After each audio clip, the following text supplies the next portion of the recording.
देखिए, जिसके पास जो होगा वही देगा। जिस दुकान में जो सामान होगा वो वही तो सामान देगा, उससे अलग सामान कहाँ से देगा वो। एक बार एक साधु जी बैठे सोच रहे थे कि हे प्रभु, मेरे तो जूते भी टूट गए, अब मैं क्या करूं, चलते समय दिक्कत होगी। तो जब सुबह हुई तो अगले दिन जब वो अगले गांव में कहीं मांगने के लिए गए तो वहाँ के असामाजिक तत्वों ने उसके गले में जूतों की माला डाल दी साधु की। साधु की सोच, हंसता रहा, हंसते हंसते आगे चला गया।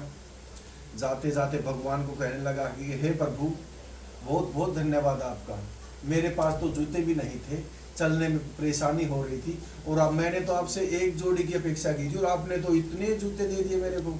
धन्यवाद प्रभु, आपका बहुत बहुत धन्यवाद। तो जिसके पास जो होता है वो उतना ही दे सकता है, उससे अलग नहीं दे सकता।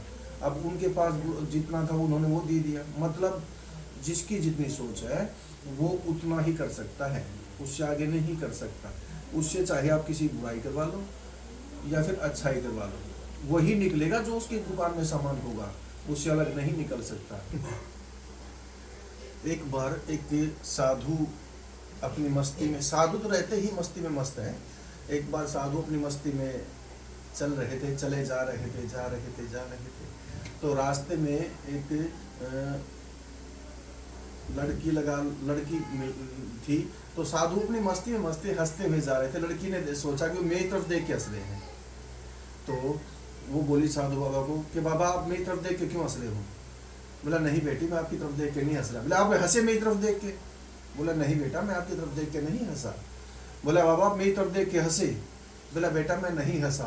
बोला, रुको आप। उसने अपने दोस्त के पास फ़ोन किया, तो वो उसका दोस्त आया, उसने साधु के ऊपर हाथ उठा दिया।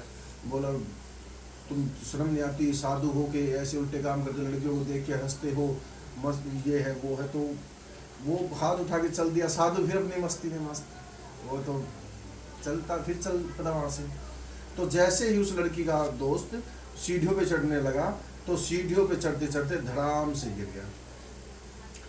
गिरते ही उसकी टांग टूट गई। तो उस लड़की ने सोचा, ये उसके दिमाग में सद्बुद्धि आई, तो उसने सोचा कि ये तो गलत हुआ।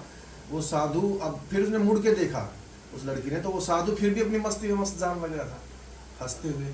तो वो लड़की दौड़ के वापस गई और साधु के पैरों में गिर के माफ़ी मांगने लगी कि हे साधु बाबा, मुझे माफ़ कर दीजिए, मुझसे गलती हो गई, मुझे नहीं पता था कि आप अपनी मेरी तरफ देख के नहीं हंसे, मेरे को लगा कि आप मेरी तरफ देख के हंसे।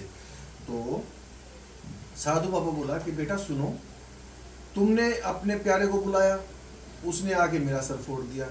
मेरे प्यारे को ये पसंद नहीं आया, उसने तेरे प्यारे की टांग तोड़ दी। ठीक है ना? तो यही है कि अपनी मस्ती में, उस प्रभु की मस्ती में इतने मस्त हो जाइए, इतने खो जाइए कि ना तो आपको आपकी सुध रहे, बस उस प्रभु की सुध रहे, जहाँ दिखे वही दिखे, जहाँ बोले उसका ही नाम जुबान से निकले। जय शिव गोरक्ष, जय महाकाल।